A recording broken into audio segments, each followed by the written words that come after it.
Alright, thanks for coming back to Shooting It Straight and a follow-up video on the continuing evaluation of the Tisas B45 1911.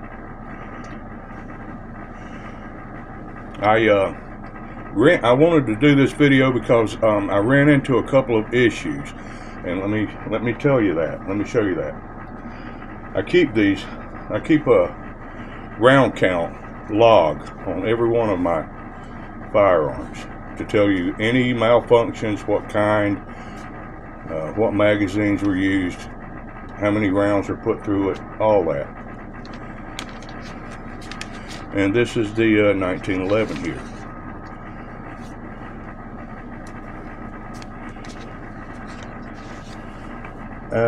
Let's see. I was out the other day shooting some ammo, new ammo, or ammunition that I have never shot before. And I began experiencing failure to feed issues right around the 135 round count mark. Since I got this gun brand new, it's ran trouble-free all the way up to about 135 rounds or so. Then I started to get failure to feeds. And this was with all magazines, two different types of Metcar magazines and the Wilson ETM magazines. So magazines were not the issue. Alright, so I fired 50 rounds there, and that ammo was by Norma, and I had continual malfunctions, at least, well, usually about one per magazine. I tried that same ammo. I got 250 rounds when I ordered it last week. I tried that exact same ammo in my other 45s, and it ran fine. So it's not the ammo either. So it's not the magazine, it's not the ammo. So on day 2, I went out there and I fired 50 rounds of cellular and bellet, or S&B is what I call it, because I'm not sure how to pronounce that. And again, I had the same issues with the B45.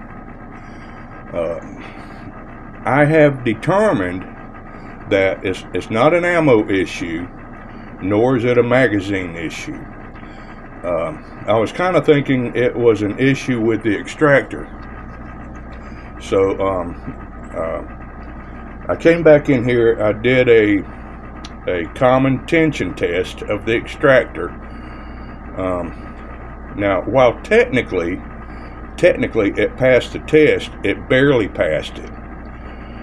I thought it was far too loose, way too loose. I thought the extractor was too loose. But if the extractor is too loose, then you would have, it's more likely you would have failure to extract instead of failure to feed, and you'd have probably erratic ejection. Well, I wasn't experiencing those things. I was just experiencing failure to feed, which is often caused by the extractor being too tight. Well, that extractor I didn't feel was too tight at all. In fact, if anything, I thought it wasn't tight enough. By the way, let me show you. I'll show you exactly how I did that extractor test, for those of you that may be interested, and you probably already know how to do it. You just take a case with it upside down. You just slide it, the base of it, up against the breech face, and slide it upwards. Well, let me get it in there and slide it upwards. Alright, now you can only slide it up there so far. It's not going to come out the top because of the way it's formed inside of here. It's designed to keep it from coming up too high, because that primer's got to be centered up with a firing pin hole. So you're in the hook of the extractor right now. So you should be able to shake it, and it should hang on to it. Alright, they say that if it feels like it's too tight to put in there, if you have to struggle to get it in there, then you're probably your extractor is probably too tight. The tension is too great. However, if it barely hangs on to it or it falls when you're moving it around, then it's too loose. And there's a way that you can tighten it, put more tension on that extractor, or relieve some of that tension. And I'll show you that right now.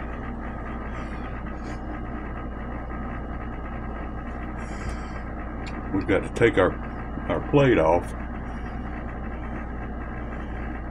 Just depress that. Get that started. Hold my finger over in case that damn firing pin springs out, which it usually doesn't. Take our plate off. We can remove our firing pin now, and the spring that should be attached with it. If it's not, it'll come on out.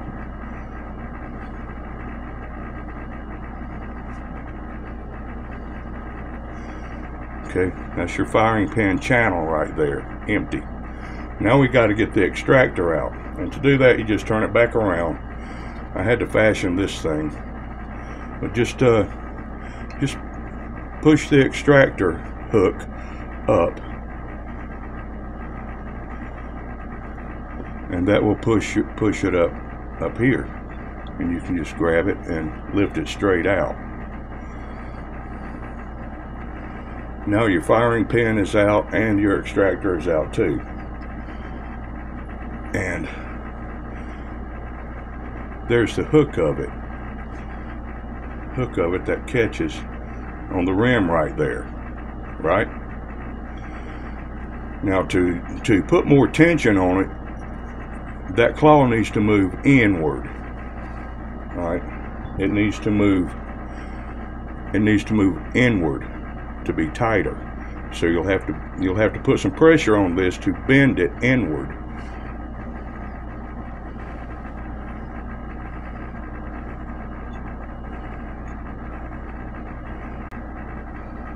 Okay. Sometimes you can drop it back down into the extractor channel and exert pressure this way. Mine won't go down any further than that, so I have to put mine in a vise, on my desktop vise right here. Pinch it in my vise right here, and I wanted to tighten it up because I thought it was too loose. So I bent it ever so slightly inward, ever so slightly, and then I put it back in. Now here's the thing,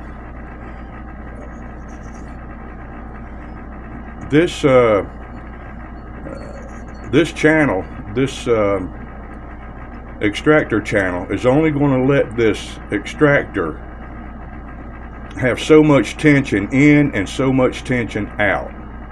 Okay, because it's confined by the walls in here. So, don't try to double this damn thing over, because it's not going to help you. It's going to stop at a certain point, and there's no amount of bending or tuning that's going to get it any tighter, unless you want to dick around and grind down this right here, this fat part right here, which you really shouldn't wouldn't want to do. Now you can change the angle right down here at the bottom just a tad bit to radius it if it's not already radiused. This one's already radiused, it doesn't need it.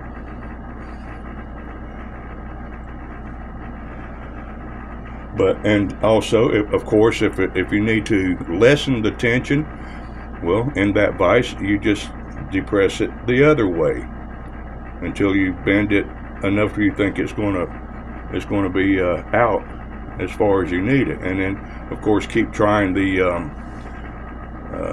keep using the test method here with the empty case to check to see if your tension is right, or at least close to where it should be.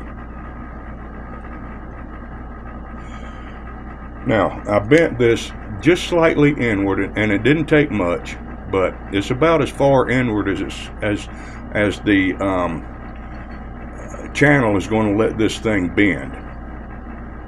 And it's still not hard to put that case in that claw, so you don't have to fight with it, but yet it's not going to come out.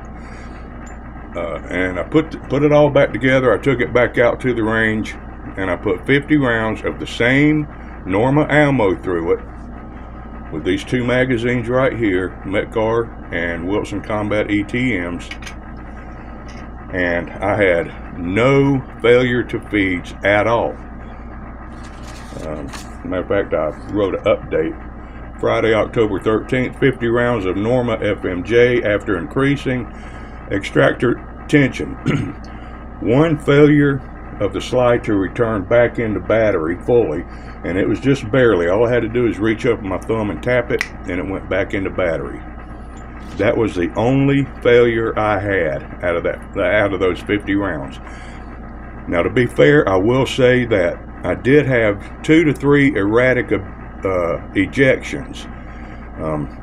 I got brass to the face on one of them, and it was only 2 or 3, but otherwise it ran fine, which is kind of weird, you know, I thought, because generally if the extractor is too tight, you're going to have failure to feeds. Well, I was having failure to feeds the other day, but the extractor was too loose, not too tight, too loose. So that didn't make any sense to me, and I thought, well, I'll try to tighten it up. Maybe it won't work. If it won't, I'll loosen it. But it seemed to have worked.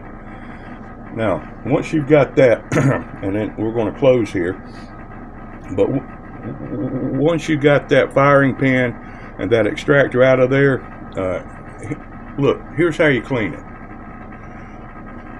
Pipe cleaning straws. All right. You don't need lubrication. You don't need nothing else in there. Just put it down in there and push it.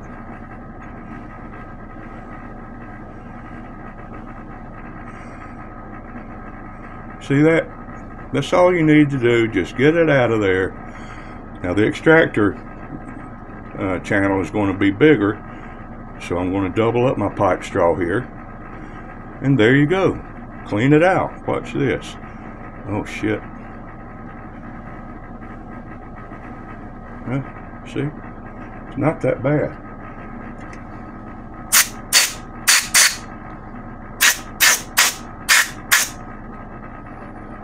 There. Look. Got our extractor in there. Okay. Oh, I can't line up stuff for shit, can I? We're going to put our firing pin back in there. We're going to line our plate up. Now if I can see what I'm doing here, I can't hardly. Yeah.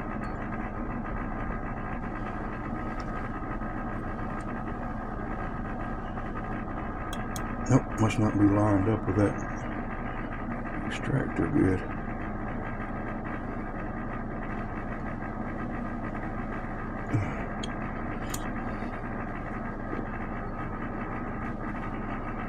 Gotta get it just right in there. There we go. There. Okay, and that's back together. And you're good to go. So I just wanted to give you an update on that, and I'll continue to evaluate it, see if I get any more failure to feeds or failure to extract or erratic ejections or anything like that. But so far, I think tightening that tension up just a little bit on that extractor solved the problem for the most part. We'll see, and I'll keep you updated on it. All right. Well, listen, man, thanks for watching. I'll see you on the next one. I'm Antonius, and I'm just shooting it straight. Ciao.